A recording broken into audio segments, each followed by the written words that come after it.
حضرت محمد صلی اللہ علیہ وآلہ وسلم کی متعدد شادیاں محض ذاتی خواہش نہیں بلکہ اللہ تعالیٰ کے حکم اور آپ صلی اللہ علیہ وآلہ وسلم کی نبوی ذمہ داریوں کا اہم حصہ تھی، جن کے پیچھے دعوت، سیاست، اخلاق اور شریعت کی تعلیم سے بہت بڑی متعدد اعلیٰ حکمتیں کار فرما تھیں۔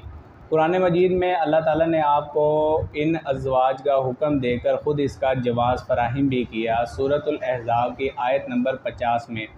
معاشرتی اور فلاحی پہلو میں آپ نے بے سہارا بیواؤں جیسے حضرت سودا، حضرت ام سلمہ سے نکاح کر کے ان کی کفالت کا عملی نمونہ پیش فرمایا اور جاہلیت میں بیوہ سے شادی کو معیوب سمجھنے کی بدعت کو توڑ کر انہیں عزت بخشی۔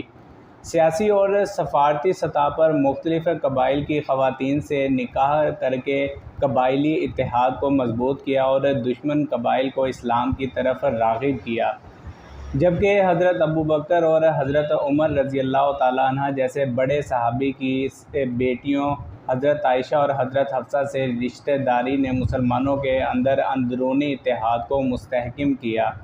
تعلیمی اور شرعی اعتبار سے ان ازواج نے گھریلو زندگی کے احکام، حیض، غسل وغیرہ کی تعلیم دی اور امہات المومنین بن کر دین کی معلم بھی بنی، جبکہ حضرت زینب بنت حبش سے نکاح کر کے لے پالک بیٹے کی بیوی سے شادی کی جاہلیت کی ممانعت کو عملاً ختم کر دیا۔ عام مسلمانوں پر 4 بیویوں کی حد ہے مگر آپ پر یہ پابندی نہیں تھی۔ اور دوستو، شہوانی خواہش کے اعتراض کے جواب میں یہ ہے کہ آپ نے 50 سال تک صرف ایک بیوی سے یعنی کہ اپنے سے 15 سال بڑی حضرت ختیجہ رضی اللہ تعالیٰ عنہ سے شادی فرمائی،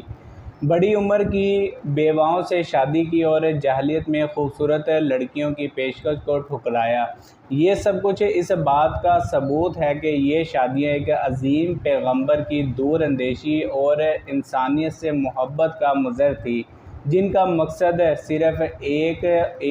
تھا: بہتر معاشرہ قائم کرنا۔ دوستو، اپنا بہت سارا خیال رکھیے گا، چینل کو سبسکرائب ضرور کر لیں، اس ویڈیو کو اپنے دوستوں کے ساتھ شیئر کریں،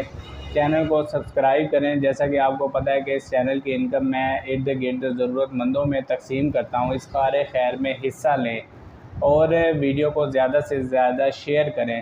لائک کریں۔ اپنا بہت سارا خیال رکھیے گا، ملتے ہیں نیکسٹ ویڈیو میں، تب تک کے لیے مجھے اجازت دیجیے، فی امان اللہ۔